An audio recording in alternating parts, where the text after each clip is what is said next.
that we're open, shoe polish on our signs, cause our locks are always broken. You need that view with skew? You know we got you, dude. Showing gratitude and always smiling, never rude.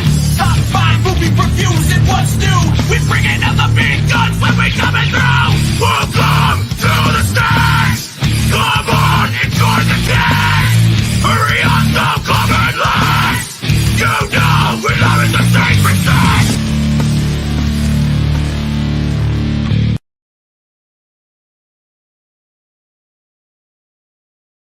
Oh, there we go. Good evening, everybody, and welcome to another episode of Live from the Secret Stash. I'm one of two hosts today, Christian Cortez, joined always by... I'm Michael Zapsik, and you're the tech guy. I'm was the pretty face. Where's our picture? I'm like, I have no clue. I was in StreamYard. We're here. I don't know what was, but I'm just like, I'm here. Oh, those you sons of bitches on Steam Table. Trying to steal shit from us. I'm blaming Silver Knight Kyle. I constantly blame him and Carlo Negro. What's up, guys? Thanks for tuning gents? in. How y'all doing? So glad to see that we've got at least 2 people in the room. Oh yeah, no, 100%. Nice. Mike, how you doing? I'm doing very, very well. It's been a weird couple of weeks. We did that flash sale last week, which I hope everyone liked, and we're gonna do another one in about 3 weeks. Yeah, about 3 weeks. We want to do that like maybe once a month? Once a month, maybe. Yeah. And, just what I'd like to do is just build up our rep as, we're here. We're a comic book shop. We're the world's most famous comic book shop. And we know what we're doing. So for the most part. As long as it comes to comics, we know what we're doing. Yes. The rest of everything else in life, I'm shit out of luck. I really am. So that's why I have a seeing eye goat. So helps me make decisions. Speaking of seeing eyes, shout out to our one audience member who's in studio today. What's up, Keith? Keith's our in studio. He's our one person audience, in person audience. There you go. That's right. Can you make yourself sound more? There you go. There you go. So yeah, always proud to have Keith in house. So what we're gonna do is just throw out some really great deals for you people.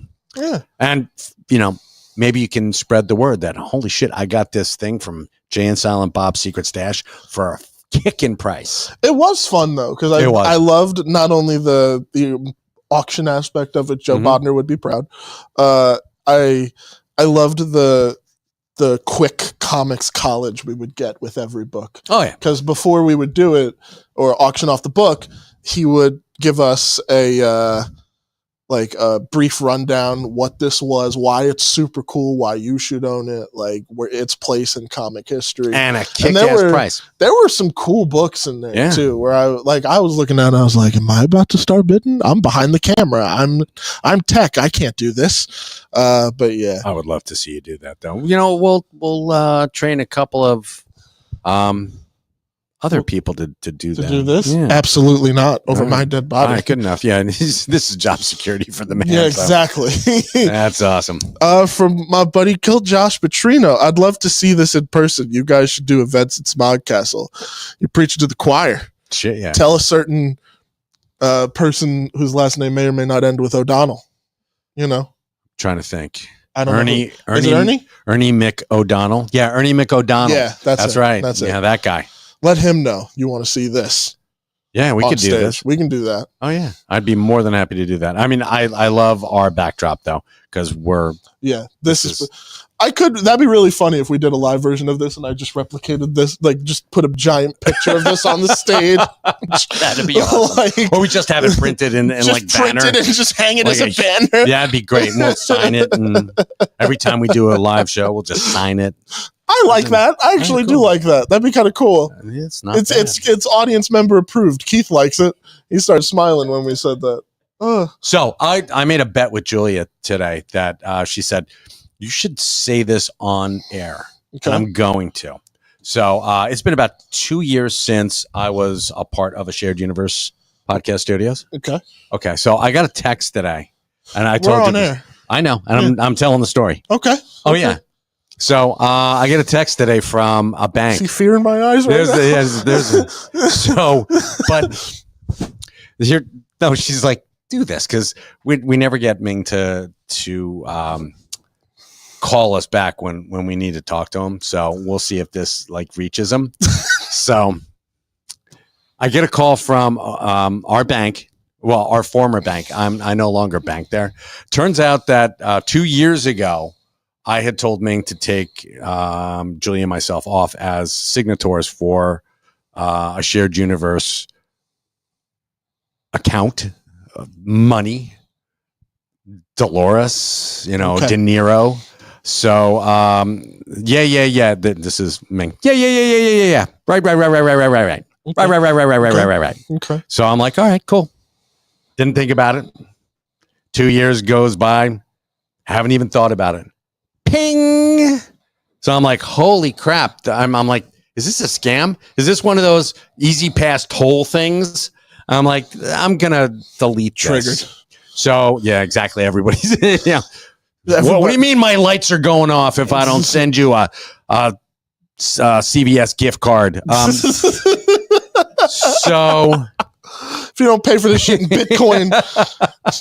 So I'm like, oh my God. All right, this is great. So I delete it. And then my wife comes up to me and Jules is like, what is going on with Ocean First? Oh, I'm sorry. What is going on with our bank? Ocean First was our bank. And I'm like, I have no idea. I said, I got one too. She's like, do me a favor, just go and see. I want to make sure that nothing is awry. And so I go in. The guy's like, oh, hey, you, Mikey Z, what's going on? How you doing? I like picturing that's exactly what he said as he walked through the doors. Almost. He's like, hey, good to see you. And I'm like, I haven't seen you in 2 years. Remember? He's like, I remember you coming. That's the actual dialogue. Exactly. I was like, exactly. You've summed it up. The weirdest episode of Drunk History. So I said, I told you 2 years ago to take me off the account. Why am I still on? He's like, we can't do that. We are unable to do that. The only one is the main signator, Ming Chen. So I was like, all right, that's fantastic. Okay. And I said, so I still have access to all the cash. He's like, yeah. And I said, so if I wanted to right now, I could wipe him out. I could take all the money out, make sure Christian never gets paid again. And that's why when he told me the story, just fear over my eyes. I was like, please don't do that. So please no.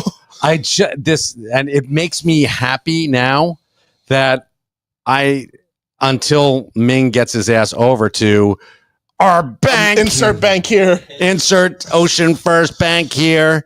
I could go in at any given moment and sign out all the available cash that he's got. Plus, I think there's like, hey, you've got credit, So, I mean, I could probably buy a small island somewhere and just disappear. Where in the world did Mike Zapsik go? Yeah, exactly. I can have my own theme song, a cartoon on PBS. It'd be great. But no, so Ming, take me off or you're going to be sorry. Or I'm going to be sorry. What are you talking about? So Jules wanted me to take a poll and I want to hear from you in the comments. Should I wipe out a shared universe podcast, Udio? The answer is no. No. I would make sure you get paid. Of course, but I would. I like where I work. I like all places that I work. I gotcha, but I'm just saying. Well, I'll make sure that you're able to work. I'll keep the lights on for a day. No, every day you're working, the lights stay on. So Ming's probably Jay Boyd's with your plan. He's like, take me with you, bro. All right, there you go. So yeah, I want to hear from you in the comments. Really, this is like laziness of the highest order. Oh my God. It's the yeah, right. Hey, Mike, you should get on everybody's, should be business partners with everyone and then leave. And hopefully they're as lazy as Ming. So there you are. Oh my God, everybody's. Oh, they're all telling me that, yeah, I should take it. Ming would want you to have it. That's great. Ming would want you to have it. Yes, if you weren't brain dead, you're absolutely right. He would want me to have it. Oh my gosh. But Bob's got a point. You should have. But now that it's documented on the internet. But I still can, is my point. So we can make an episode of this show disappear. Oh my God. Keith was never here. Yeah. Keith, no. Keith was over at Pep Boys all day. Yeah, that's right. Me. Yeah, I saw him at Pep Boys. I was getting an oil change. Damn straight. Hey, it was good to see you there. Yeah, you the man, Keith. So yeah, exactly. Yeah, what are you talking about? Oh. Here we go. Oh my God. Besides planning hypothetical heists, anything else go down? No. That's pretty much it. Yeah. Just I do want to announce one thing. If you're in the Red Bank area on April 19th, that's a Saturday, folks. My buddy Chris Covert, comedian extraordinaire, is having he's doing a live show over at the Vogel. Chris is a funny comedian. He's awesome. Yeah, and he's got new shit coming. So it was I saw that he had a billboard for the show. I was like, no way. Yeah. I was like, that's so cool. Is he taping this one or is it just a show? No, I think it's just a show. He taped one. We're still waiting to see it. Waiting to see it. But those things take time. Yeah, sure they do. Just like we're still waiting to see the roast of Brian O'Halloran. Yeah, that was supposed to come out a little while ago too, wasn't it? It's a little too late. Yeah. Wait, Josh Petrina, if you pay my overcharge PS&G bill with it, I'd totally make an animated intro for you guys. So you'll get my God. You'll get your Where in the World is Mike Zapsik that intro. Would be awesome. And Josh will do it too. Oh Jesus! I'll shoot him a text right now. And be like, "Yo, it's a deal." That'd be awesome. And then I get like an angry phone call from what happened to my money? Sorry, you snooze, you lose, bro. Where's your money? James said that you wouldn't mind if I had it. Yeah, that's right. And he's absolutely. We have the comment evidence. Keith was whooping it up in the background. When he was at Pep Boys, he was like, "Woo, Mike's stealing money." Hey, Mike's stealing money. Oh my God, I like this hypothetical heist. Maybe I'll turn it into a movie one day. I like Carla's idea. Take $1 the first day, $2 the second day. That's one for me, one for you. That's one for you, one for me, two for you, 2 for me. Ooh, Jay Boyd, I know that you're quoting one of my favorite shows, and anybody who could tell me in the comments what it is, extra brownie points. I didn't see nothing. I don't know nothing. Not saying shit. Mike already knows. I'm not saying shit. You guys give it. He's going to give you Patrick wants to know, does the Stash have a billboard? We used to have a billboard over on Route 35. Yeah, coming over the bridge. It said, "Hey, Brown Eye, where are you going?" Going to the secret stash. So yeah. I like Patrick's really maniacal idea here. Get a billboard. Get a billboard that says this is what Ming won. Or just that picture of Ming with his open mouth. Can you pull that up and just put it up there? That's like paid for by Ming Chen, and it's a billboard with absolutely nothing on it. Oh my God. It's just a picture of him with his mouth open, like it's from it's the Comic Book Man promo shot, right? Yeah, it's in everything. Oh my God, that's so good. Oh my God. Take that Comic Book Man bootleg money. Oh my God. Yeah. And yeah, that's another thing that somebody I did it at Chronicon. Because we were raising money for Bon Jovi Soul Kitchen. Cousin Johnny and I, and God bless Cousin Johnny, he's doing much better. He was in the hospital for a little while, folks. We had a scare with Johnny. He scared the hell out of us. How dare he do that? So we love him. I know. But for real, we would sign stuff at Chronicon. We weren't taking money for ourselves, but we had a bowl that we And we're like, please. Tip for John Bon Jovi's Soul Kitchen. Actually, Dorothea and John Bon Jovi's Soul Kitchen. So, we made a couple bucks for them. That was actually pretty cool. I'm not going to say it. I'm not saying anything. But so Cousin Johnny and I, we did that. That was pretty awesome. That was fun. Yeah. I think I'm just liking all these maniacal suggestions. Like I was worried. Oh, I'm sorry. So I did sign a bunch of those bootlegs because it was for charity. But then I had somebody come in here and like with a bootleg and they're like, would you sign this? I'm like, abso-fucking-lutely not. Because it's a bootleg and get it out of here because this is Kevin's store. We don't sell bootlegs here. That was the old stash. That was the old stash. Best to Cousin Johnny. Thank you, guys. Yes, thank you so much. Cousin Johnny, he's doing much better. Oh, man. There's something about this whole thing, especially with everybody in the comments just being the devil on the shoulder, just like, do it. Yeah, right. Because there's just something so maniacal about it. Like that, the Ben Stiller guy, do it.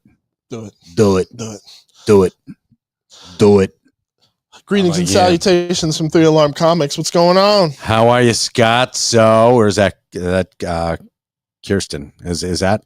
Huh? Which one is it? Huh? Both. That's both of them. Good. Both of you we love you guys. So that's fantastic. So anyway, tonight we have special guests. We do have special guests. They're waiting in the wings, aren't they? They are waiting in the wings. Mike, do you want to introduce our special guest? I would love to introduce our special guest. Over here is the president of the Joe Kubert School for Comics and Circusry. Mm-hmm. I'm only kidding, just comics, no circus going on. But we have Anthony Marques, and we've got one of the headmasters at the Joe Kubert School, and also the interior artist for Archie Meets Jay and Silent Bob, which I'm very hyped for, Fernando Ruiz. So let's bring him on. Bring him in. What's going on, gentlemen? What's up, gentlemen? Hey, everybody. Oh, hey. Happy New Comic Book Day. First, yes. Everyone. Thank you so much for being on, gentlemen. Now, I know that you guys are really busy moving the Kubert School from its place in Dover. That's right. Where it's been for how long? For almost 50 years, the Kubert School has been in Dover, New Jersey. And we are making the trek 20 minutes east, not even, to Madison, New Jersey. And we're very, very excited about it. And we can't wait to have our open house this Saturday from 11 to 2. Got to put in the plug. And this Saturday. Make sure that this will be the first time that we're inviting the public into the new location. So excited and I'm going to try to make it up there. I don't know that I will, but I'm going to. You got my hopes up, man. You're like, I'm going to make it. No, I'm not. I was like, oh. No. I hope I make it. Probably not, because it's the Saturday. Saturday is my busy day. I get it. And you know I love you. I love you both. You guys are my faves. I'll try and make an appearance. Then, oh my God, Christian. I'm not doing nothing. Christian's like, I don't got nothing to do. That's great. Yeah, I'm down. I mean, it sucks that you have nothing to do, but it's great that you're going to go on there on a Saturday. Okay, fine. All right. Yeah, you finally heard what it sounds like. Yeah, I heard what it sounded like out loud. To the rest of us, gotcha. Okay.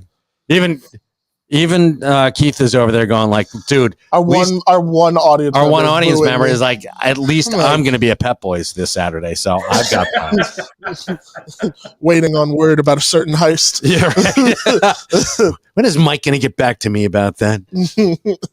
That was the other part. I'm just excited that I get to be a very small part on the eventual Netflix documentary about you stealing the money from the bank. That's going to be so awesome, because they're looking for content on Netflix, and since they're building studios not 10 minutes down the street, open in 2026, I'm hoping that they come to me and be like, we want to follow you while you do this. How to rob a bank.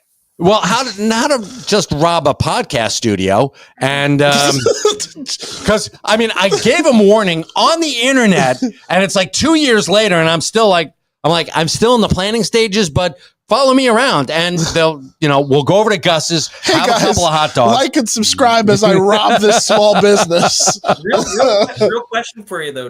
Double check on this with banks. If you don't do anything with the money, if it sits stagnant over a certain period of time, technically the bank can take that money. So you should definitely, you might have to either deposit like $1, show 50 cents, anything, show some sort of activity within that account. Double check the amount of time that you buy before, the money just starts disappearing.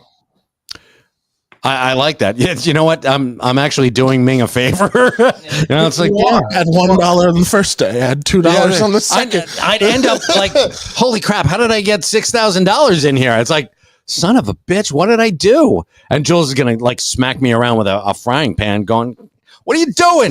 You're supposed to steal the money from him, not give money to him." You're like, Mike, when did you get a flat top haircut? Yeah, actually, feel that. That's like a human helmet right there. So you're good. I just like seeing the concern on Fernando's face as he takes a sip from his diet Coca-Cola. Water. Water. It can't get more diet than that. I'm drinking healthy. Since when do you drink? All right, look, I'm sorry, but I've known Fernando a very, very. I've never seen this man drink anything besides Diet Coke. Was that really water? That was really water. I drink water sometimes. Who are you? I'm sorry, this will not make sense to any of the viewers. You guys are going to be bored horribly by this.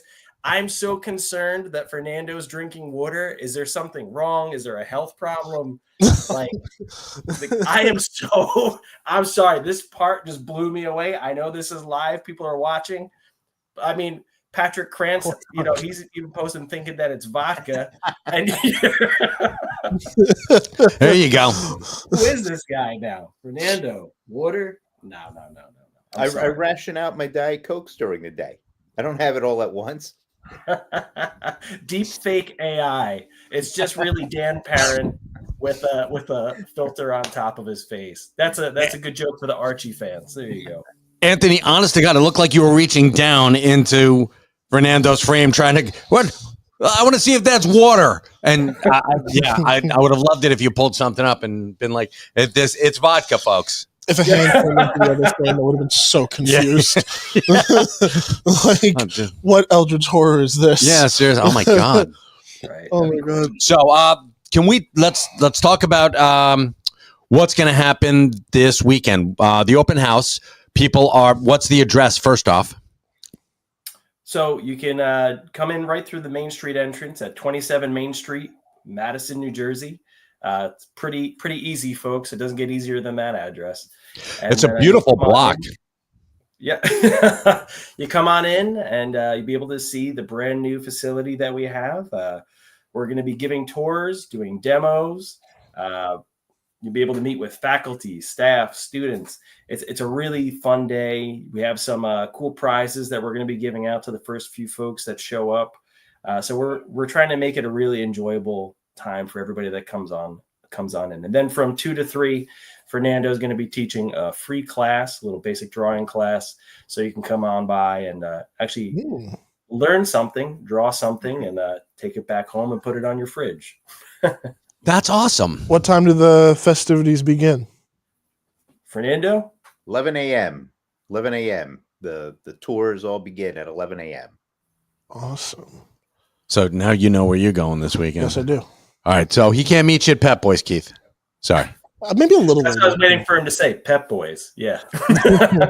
Manny, Mo, and Jack are going to be so pissed off at Christian, but that's okay. So Fernando, let's talk about Jay and Silent Bob meet Archie. It's happening. All right. Thanks for joining us, folks. We'll see you next week. That's the exclusive. Good night. Good night. We're good. But how'd you get involved? Where did it come about? All the fun stuff. Yeah, let's talk to the folks. I do know how this happened, but I would love to hear your story. Well, it's not much of a story. I get a phone call from John Goldwater, the CEO of Archie, and you know, it had been a while, so this was a little out of the blue, and he said, we're doing Archie meets Jay and Silent Bob. Do you want to draw it?" And I was like, "Yeah, sure." And the next day, I got the script, so I started drawing, and here I am. I'm on page 40 as we speak. It's a 40-page one shot, so I have one page to go, and my end is done. So it's happening. Damn straight it is, and we're gonna have a lot of people are doing exclusive covers for this, and I haven't seen this in a while. A lot of I haven't seen this since Masters of the Universe Revolution, where a bunch of comic book stores are like, let's get on the exclusive train, and we're gonna have an exclusive here at Jay and Silent Bob's. I can't let too much out of the bag on that one, but cool, it is very cool. It's very cool. I know that 3 Alarm Comics is doing one. There's a couple out in the West and Midwest that are going to be doing some. So, man, exclusives all over. So make sure you grab them while you can. Yeah, I'm only having like 5 made. So you're all screwed. Ultra rare. Okay. Are you going to be doing any like the foil type stuff? Or are you just going to go with standard cover? What do you think? I'm going to go with standard cover. I might do a little arts and crafts that day and just cover it with foil myself. Just sit there with, you know, the saran wrap and just putting it on there. Like, what the? But yeah, so yeah. I like this comment. Come on, pull a Kevin and tell us way too much. Oh wow, that's screenshot that so I can done. Send this to Kevin. Shit. Okay. Kevin's gonna be like, yeah, fair. I literally screenshotted it too. So, gentlemen, I mean, this is very exciting. It's going to be 41 pages. It's going to be a $7.99 book. And I hope I'm not letting the cat out of the bag. We're going to probably be doing a signing here, and Fernando, you're hopefully going to be a part of it. I'm down. I got Archie guys. I talked to Jughead himself. He's like, as long as there's a burger place in town. This is the quietest I've ever seen Fernando. I'm like, what? Yeah, something's. No. Wait a minute. Did the script come directly from Kevin? Because it might be a little contact. That's all. Well, there you go.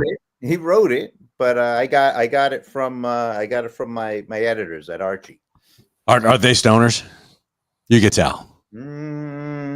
I don't make it's Archie. Archie is the most wholesome place in the world. I gotta say, like, did you hear what you just said? I know, except for the. This is going to be awesome. I can't wait to see what a bad influence Jay and Silent Bob are to the Riverdale crew. Every one of these pages, it was like when I was drawing Archie versus Predator. You know, I'm drawing every one of these pages, and I'm thinking, as soon as I hand this in, they're going to have me change everything. They're not going to allow any of this to happen. But but so far, I mean, I'm on page 40. That hasn't happened yet. So everything's going through, as far as I know. That's right. Well, when you have Kevin doing this and you sign off on it, and actually you've got the Chilling Adventures of Sabrina and Afterlife with Archie, you're like, let's push that envelope a little bit, shall we? Jay and Silent Bob. Actually, that would be really cool. I would love to see that mashup. Jay and Silent Bob in Afterlife with Archie. Oh. Okay. Yeah, I'm about that. Kevin's got a knack for horror too. So I mean, Tusk and Red State. My God, I'd love to see that. I would love to draw. Cool. I would kill to draw Tusk. Oh my God! Oh, they turn Moose and Reggie into Tusk. Oh, how awesome! Oh my God, that would be so great! Oh my God! Oh Archie my God! Tusk is just a horrifying thought. That should be a variant. Archie's pal Tuskhead. Yes, Tusk has got the little crown. That'd be great. Hot dog comes up, urinates on him. Oh my God! Archie's It's writing itself. Oh my God! This is writing on itself. paper. I'm mad. Gotta pitch I'm mad this. that this doesn't exist already. I know. Oh It my God! will. Big Ethel still got the hots for Tusk head. Oh wow! So Would the hat be made out of flesh? Like It would have to be, wouldn't it? oh my God! Oh, make it out of hot dog. Oh, that's sick enough to have. Oh yeah, That yeah. works You never way too well. All right. We just have bring to in have- Josie and the Pussycats. It'd be awesome. I see Chris Campana's talking crap in the comments, by the way. I see. You know what? is he? Screw you, Chris. Screw you straight to hell. That's all I have to say about that. I love that, man. If you ever want Marky to see a meets landfill. really fun, live panel show, come to one where Chris and I do a sketch duel. All we do is air time. It's great. We have the best time ever. So if you come to a show at Fan Expo or anything like that, wherever we are, come on by. It's a lot of fun. I promise you'll enjoy it. Can we talk about your covers for DC? Yeah, sure. I'll talk about anything. Fantastic. Let's talk about that. Yeah, so right now just did doing a bunch of covers at the moment. Not just at DC, but just did some Green Lantern fun. Look, he always has got to steal. He's got to steal the show. This guy, he's always got to jump in. Damn it, Chris. Love you though. You're a great guy.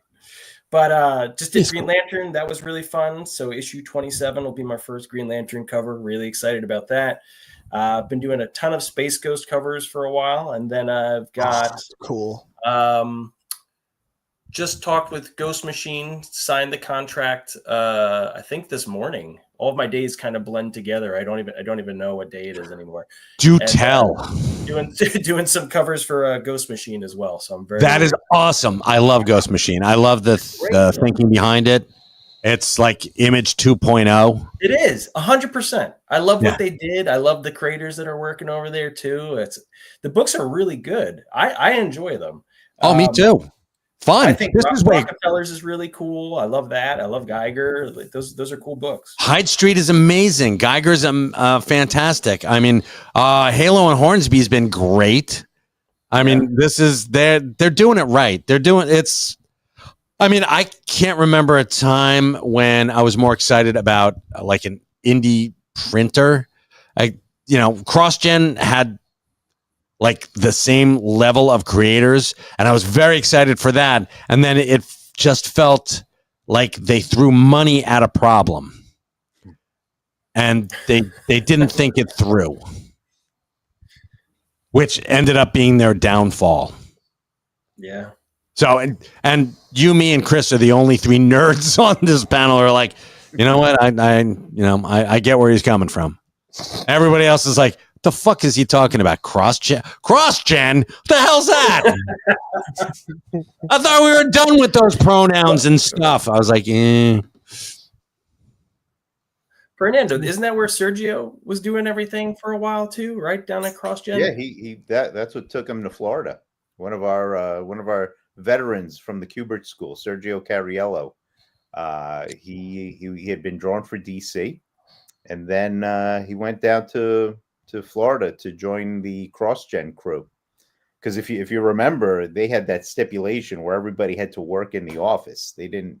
They made exceptions for a few people, but they wanted their freelancers. I don't think they had freelancers. I think everybody just worked for money, for salary, and in the office. So yeah, he went down there for that.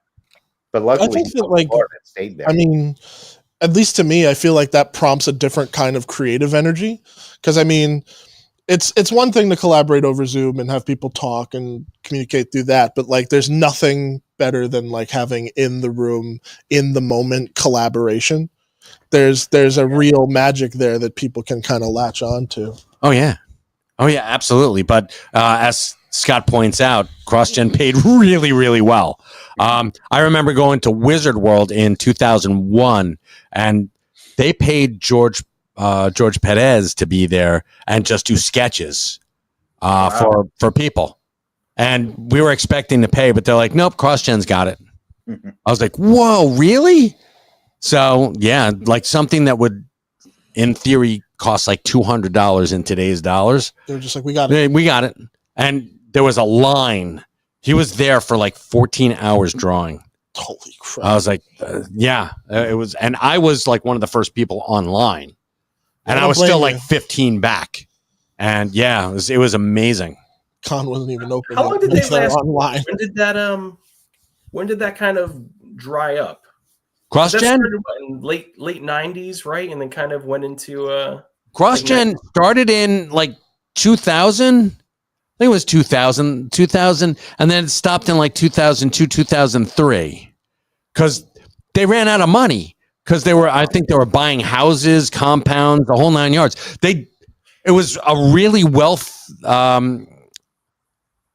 was a bad business plan, but a well thought out plan for the artists and the writers. Because I know the Kessels got involved. A lot of up and comers. Paul Pelletier was one of their up and comers too. It's just amazing the talent that they had. Insane. Wow, that's very, very cool. Their books look really good. You know, yes, they were, but nobody wanted to give a chance. Everybody had been burned by Image before, and you know, and I'm just talking like from a retailer standpoint, where you're like, everybody's like, can I sell my Spawn #1 to you for $1? right. But you know, everybody thought that they were in on the ground floor, and then if CrossGen, which Disney bought CrossGen. Right. That's right. Yeah. So they have the catalog there, which is fantastic. And I mean, we had Ruse and Archer's agents. There was Meridian. There's a whole bunch of really great, well thought out characters and storylines. But people, they wanted what was established. They wanted Superman. They wanted Iron Man. They wanted the Avengers. They didn't want to, they were like scared for this. Follow a new line of characters or anything like that.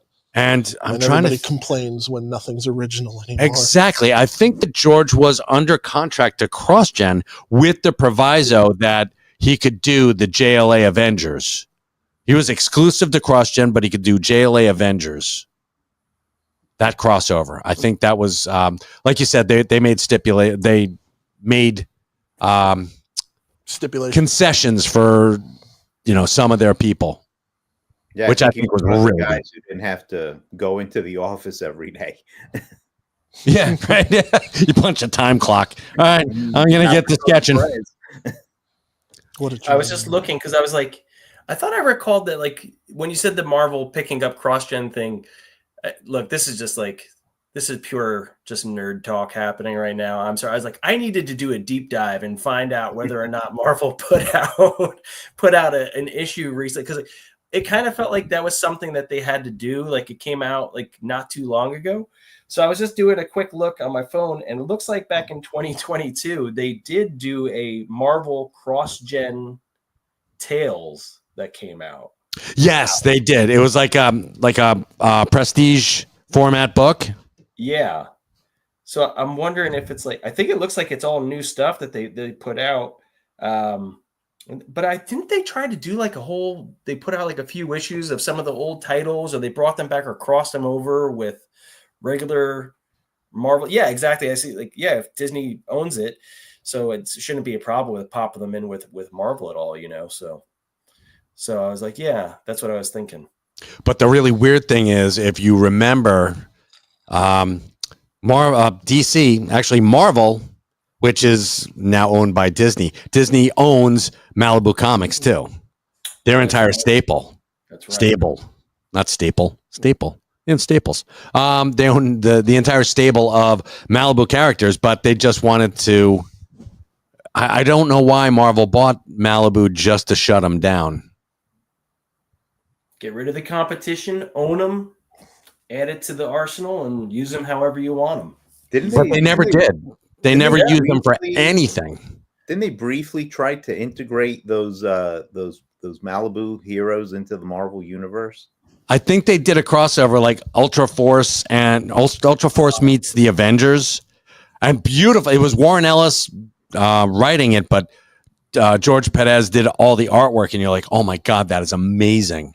And then nothing, and crickets. Well, I they're know. out there. They're still out there. They are out there, and I don't know if they go in the public domain after a little while. Oh, that's interesting. Marvel bought Malibu mainly for their coloring department from 3 Alarm Comics. Ooh. Yeah, I think I recall hearing something about that too. Yeah. If anybody knows, it'd be Scott. Wait, what is that? Like they're just like, hey, we like the work that you're doing. Yeah, but what didn't they? company. If 3 Alarm knows this, wasn't it like a specific coloring studio that they were always using, and they liked the way that it looked? So then I think that they started putting that crew on all of like their books. It was like a very specific name that they had back around that point in time. There was always like, it wasn't just like you wouldn't hire just like, Fernando to do your color work. It was coloring by studio. I'll do it. Like StarCraft or Yeah, I mean, I love that kind of stuff. I love when I was like a little kid, even I used to memorize all the editors and colorists and writers on all the books, and I got such a kick out of all that kind of stuff. So even just I love reading this because it kind of jogs the memory, because time goes by, you start to forget it. See, it was a specific group, and I love that kind of stuff, man. I love the whole weird business side of comic books. It's so fascinating to me. I mean, Has there ever been like a moment like in your career then full circle where you were like, oh my god, I get to work with, like, it's like a specific reference, but like, oh, I got to work with the editor of such and such, or do such and such from something that I had read when I was like a kid or anything like that? Oh yeah, man. So when I first graduated, so I also went to the Joe Kubert School. And then when I graduated, I started off as an assistant editor at DC Comics. And I'm a huge, huge Superman fan. I love Superman. So I wound up going to the Superman group. And then I got to work with Dan Jurgens, who was like my childhood hero, and drew, The Death of Superman, which was like the end all be all book for me as a kid. That was freaking the coolest thing ever.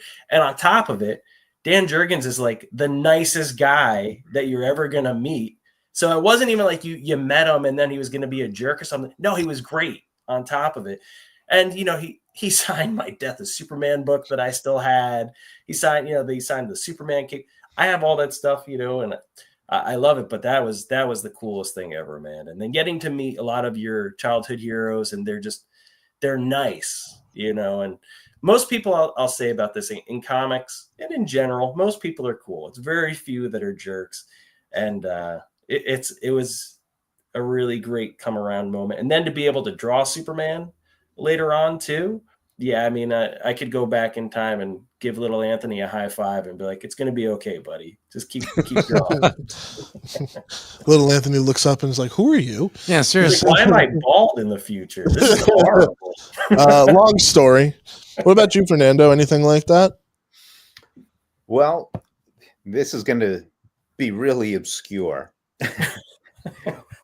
Welcome But to Yeah, Live I from know. the Secret Have Stash. you been reading all the comments over on your right-hand side? This is going to be meaningless to anybody except me.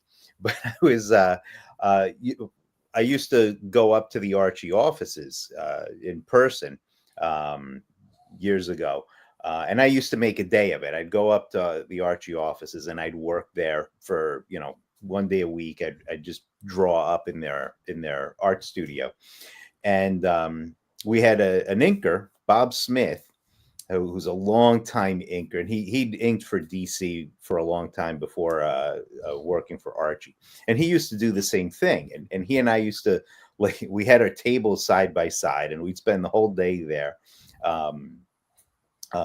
working next to each other. And then we'd talk, and Bob was a man of few words, but I could get him to talk. And we were talking about some of the comics that we'd read as kids. And somehow or another, the topic of Captain Carrot came up. Captain Carrot and the Amazing Zoo Crew. And I mentioned that, I enjoyed that. And Bob just throws out, "Oh yeah, I inked that." That blew my mind. That was like he told me he played with Elvis. That just shocked me. And it was like no big. And I said, I go, "You drew Captain Carrot and his amazing. You drew Rabbits of the Lost Ark and all the classic stories. Just a lot of Adam." And he inked those. So it's a thrill that I've been inked by Captain Carrot's inker. That is awesome. And that is so not obscure at all. Because I remember reading. You want to put on your comics? I'm going to put on. I remember reading New Teen Titans number 16 with the insert and thinking, "Oh my God, this is going to be amazing! I can't wait to read Captain Carrot." I collected Captain Carrot. So, Fernando, I feel you. That's awesome. And you, my friend, have been inked by him. He who inks Captain Carrot. That is awesome, and that's your story. That's and nobody ever inked my stuff. He would do that to me over and over because Bob's inked everybody, and I throw out a title and "Oh yeah, I inked that." It's like, oh my God, he was all over the place. Oh, Fernando, can you tell the Abe Vigoda story? Oh, this I need to hear because I just got humiliated with an Abe Vigoda thing on Sunday. So yeah, at a Ballo's thing. Oh my God, nobody knew who fucking Abe Vigoda was. Or is this not? No? Oh, I'll tell it if you want to hear. So great story. I don't know. Maybe somebody knows this, but Abe Vigoda's brother, Bill Vigoda, was a longtime artist for Archie Comics. Okay, he passed away, but he was an artist for Archie Comics, and he drew and passed away long before I started with Archie. But when I started at Archie, there were still a lot of old timers hanging around, and they all used to talk about him all the time. And he did a lot of great work, and it was after I started working for Archie that I would get to know like what each Archie guy did, and yeah, I loved his stuff. And then of course, whenever they mentioned Bill, they would mention how his brother, was in The Godfather and Barney Miller and was a famous Abe Vigoda. And I'm hearing about this for years. Years later, I'm in the Park West Diner on Route 46 in Totowa, New Jersey, which isn't too far away from where I live, so that isn't all that impressive. But I'm there in this diner, and I'm in the men's room. And coming up next to me in the men's room, I look over and I say, "Man, that looks like a really old Abe Vigoda." As opposed to just the normal aged Vigoda. As opposed to the young, vigorous Abe Vigoda. I said, "This looks like a really old Abe Vigoda." And I kept looking at him.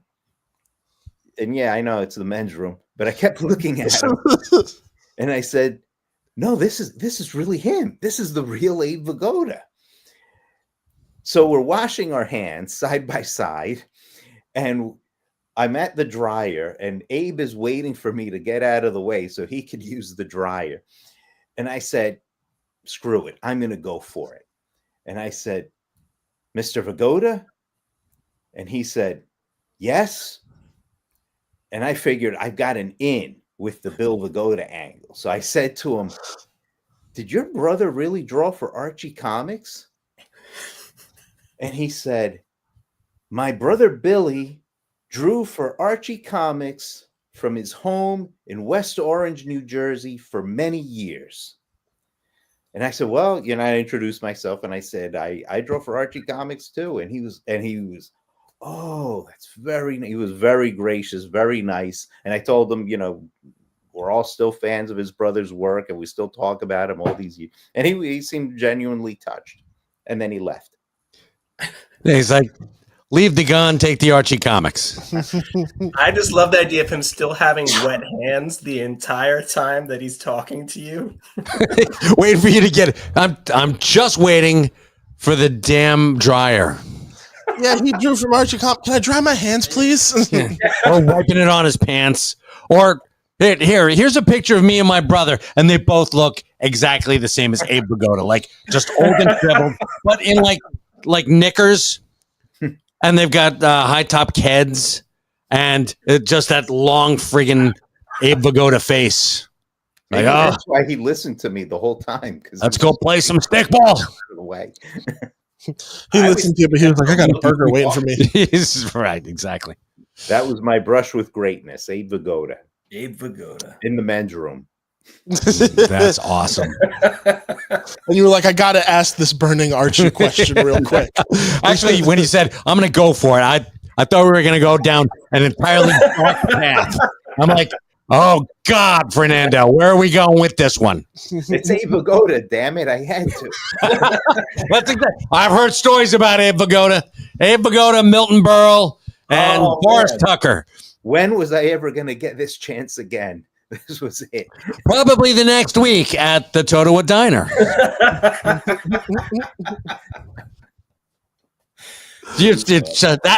There we go. Another one for Netflix. Stalking Abe Vigoda. There we go. Netflix. Call Fernando. They watch us. They do. Yeah. Everybody watches. So it's all good. I did have a question for the both of you, but I know that with Anthony, you kind of already told a little bit about it, which was like how you actually got involved with the school. So you had said that you were a student there as well. Yeah, I started. I started off as a student there. Then I was the security guard for a while. That was fun. Then I was the convention coordinator. And then I left, started doing editorial work over at DC. Then I came back as a instructor, taught there for a while, and then was freelancing and stayed pretty busy and continued editing, was doing stuff over at Dynamite, and then came back. Yeah. Now, and then what prompted for you to become in I guess a senior position for the school? Like you've been helping with like the senior position. Yeah. How'd that come about? Sure. So pretty much found out that Andy Kubert's one of my really good friends. I love Andy, great guy. So pretty much we would hang out and we'd go out to dinner and he'd be like, "Oh, come on, Anthony. I think you'd be great for this school." And I was like, I don't know. So time goes by, we keep on, always joking about it. And then I hear, I think actually, Fernando, you had told me over the phone that the school was up for sale. I texted you right away. As soon as I think you did. I think that's exactly how it went down. I said, there's only one man who could save us. So I reached out to Andy and I said, is this really happening? Is the school really up for sale? And he said, yeah. And so I remember going to talk with my wife for a little while about it. And I said, the school is a very special place for me. And it's a very special place for not only me, but for a lot of people. And it's made a really big difference in a lot of different folks' lives. And it's been something very, very important. And I hate the idea of it going away. There was all sorts of rumors and ideas of what was going to happen to it, if it would even continue at all. But it wasn't looking good for everyone that was there. Let me put it that way. So I hated that idea. And so I said to my wife, I want to buy the school. And I want to make sure that it keeps going on. And I want to make sure that it stays a place where people can go and learn how to do this. It's unique and special and needs to be protected. And surprisingly, she didn't kick me out of the house when I brought that up to her right then and there. Honey, I want to buy a school. Yeah. Yeah. So You're sleeping on the couch. that's also a title for another Netflix movie. And then I called her up and called up Andy, and I said, "Hey, I'm seriously interested now at this point." And we put together a whole proposal, and I bought the school, bought the business, and took it over. And I remember having, a meeting during that summer where we brought in all the instructors, and I had my, Tony Stark, I'm Iron Man moment. And that was really great, and told everybody what we were doing. And since we've been there, we've updated the program, we've updated the school. We're constantly pushing to make sure that it's the best possible program for the students, because the students have to come first. That is first and foremost, and will always be my main objective, is that the students are getting the best education possible. Then you kind of work your way back down towards myself, and I'm last on the list. My wife is the director of the school. I'm the president of the school, and we bust our ass every single day to make sure that that school is rocking and rolling. And we have an incredible staff of people, including Fernando and other folks that have been there for so many years. And we all do it because we love it and we believe in it. And trust me, I wouldn't be doing it if I didn't. It's very unique, and we work very, very hard for it. So it's pretty awesome. Fernando, when he texted you, well, when you texted him, like, oh, the school's for sale, and then maybe later on he'll reply and be like, I think I might buy the school. At that point, did you just kind of think, well, I got a job now? Like, oh, Yes. I said to myself, my plan worked. I'm going to keep working. But no, I thought it was like, Fernando's like, you know what? When you have that Tony Stark moment, we'll do an intro with Abe Vigoda. We'll bring him in and he'll introduce you. I don't know nothing about comic book, but I do know this guy.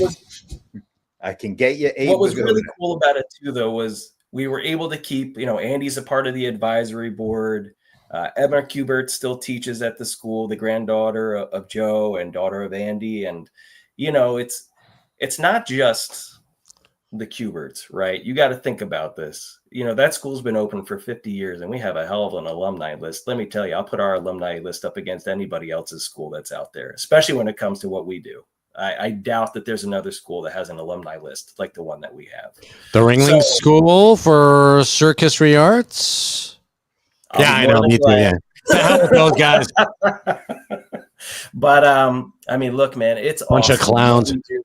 The instructors that we have, I mean, they're some of the best artists that work in comics even today, and it's so awesome. Yeah, and Tom Mandrake's still teaching there. Jan Drasema.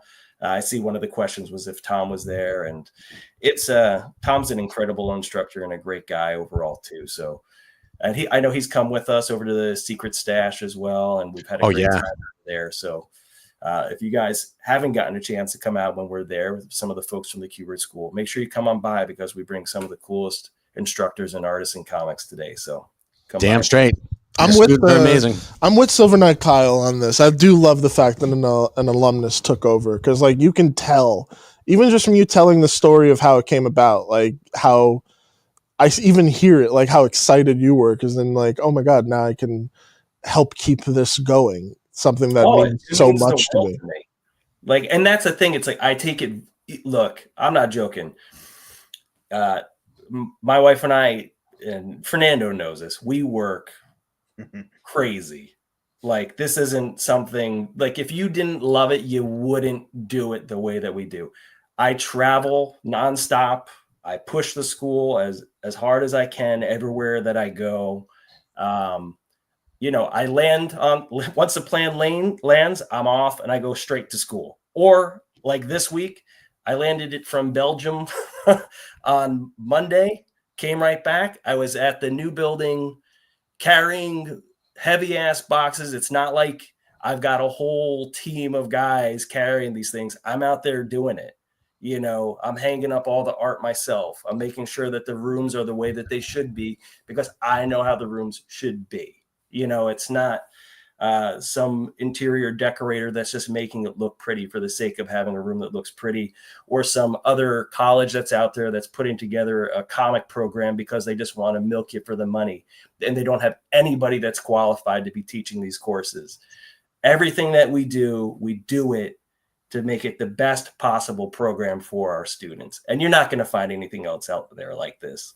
And I get very defensive. I get very emotional at times about it, but it's because I love it. I mean, Fernando's seen me flip out 20 million times on people about this. And it's for real. I love it. It's a beautiful place. I mean, you walk in and Julie and I have been lucky enough to go up. You know, we were invited up and just gorgeous everything. Did you bring the printing press over, by the way? So the County College of Morris is buying the old building. Okay. So one of the things that we discussed was whether we would bring it with us. So what it is, you're talking about the Oxbury camera stand. So now the Oxbury camera stand. Yes, that's what it is. Oh my God. Christian, an old animation camera stand. Oh, it's one of those. Yeah. Oh, that's sick. It's about 14 feet tall, 6 feet wide and depth. You know, it looks like something out of a Universal horror film. It's really, really cool. Beautiful. And so it has a list of the different cartoons that were filmed on it. And Fritz the Cat was not. Fritz the Cat was not. So what was it? Milt Neal. Milt Neal brought it to the school. And if you don't know who Milt Neal was, Joe handpicked Milt Neal to lead the animation department at the Joe Kubert School. And Milt Neal was one of the original animators. He worked on Bambi at Disney. He worked on a bunch of other things. He also worked on Howdy Doody, right? Yeah, Fernando, yeah. and He designed Howdy Doody. Yeah, I mean he had an incredible thing. And Worked on that too. This was one of his cameras, that he had come into Thing's huge. owning. Oh yeah. And so we brought it to the school. And so the thing is that you can't get it out of the building. Okay. You can't take it apart. You can't take it out the stairs because it weighs like the same as a Tyrannosaurus Rex when it was alive. And it's huge. You can't fit it out. So when we talked with CCM, I said, would you keep it? And they said 100% we'll keep it. We want to put it on as a display, but we want to make sure that it says, from the Joe Kubert School. So this way more people can come on by and take a look at it. That's amazing. I thought that was very, very, very cool. And it's something very fun to see. So if you get a chance, you want to come on up at any point, you don't have to do it this Saturday. You want to come see it, let me know, and I'll be glad to show it to you. Yes. Don't threaten me with a good time. Oh, that's so cool. As much as Fernando threatened Abe Vigoda in the men's room. This will be like one of my last questions for you guys, but from 3 Alarm Comics, just to bounce off of it, are there any future plans to expand in other areas with the school? Because you also did just move, so I'm like, does that also inspire some new ideas in a new space, or what's happening? So some of the cool things that we've done, and Fernando, feel free to interject. I talk a lot, guys. I'm sorry. That's what we're counting on. I'm sorry. I apologize. But what we did was, we're constantly trying to come up with different programs, different opportunities for individuals to take part in these things and learn. Right. So I'll give you some of the quick sort of ways that we've done it. So we created the Summer Intensive program. Now, this is a 1-month program. It's Monday to Friday. It's really for those individuals that really want to put together a strong portfolio. And the Summer Intensive is an awesome program. Okay. And so we've done it in New Jersey. We've done it down in Florida, and we've kind of looked into bringing it to different cities around the country. We've also teamed up with Fan Expo, and we do the Creator Academy, the Joe Kubert School's Creator Academy. And we do that all over the country to whatever the cities that we're going to. So we do it in Philadelphia. We do it in Orlando. We're doing it in Chicago, Boston. We're doing it up in Canada as well. So that's something that's really cool. And those are free. Anybody can take part in those Creator Academy sessions while at the Fan Expo thing. We also developed the online studies program for the Joe Kubert School. And that is an incredible program where folks, no matter where you live, if you can't travel out to New Jersey, you can actually take part in courses that are made for general folks to kind of jump on in there. If you want to learn basic drawing, you want to learn narrative art, you want to learn inking, perspective, you name it, you can learn it. And you can learn from folks like Fernando, you can learn from Emma Kubert, you can learn from Maria Sinapo, Marco Santucci, Joe Prado. We have a wonderful list of instructors who are also from all over the world, teach the tip of the iceberg of all the different sort of things that we're offering to people these days. It's so dope. Telling you. So cool. That is very cool. Oh my God. So if you guys have the opportunity, for anybody who's watching, go on Saturday. Let people know where you guys are at one more time. Oh, sure. So we're located in Madison, New Jersey, the open house.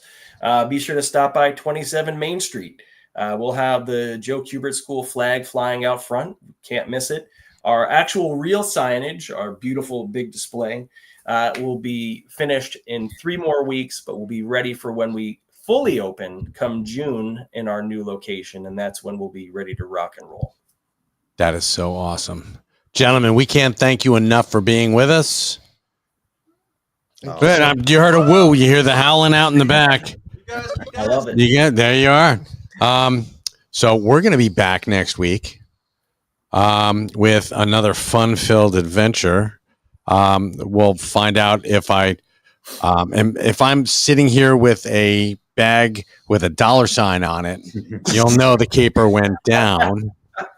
Otherwise, and if I'm out of a job, we'll find out. Well, he'll need to be here because I gotta pay him. So, but guys, thank you so much. Thanks so much for having us. Are you kidding? Thank you. Such awesome stories. Friggin' go support the school if you can, ladies and gentlemen. Thank you for tuning in to another episode of Live from the Secret Stash.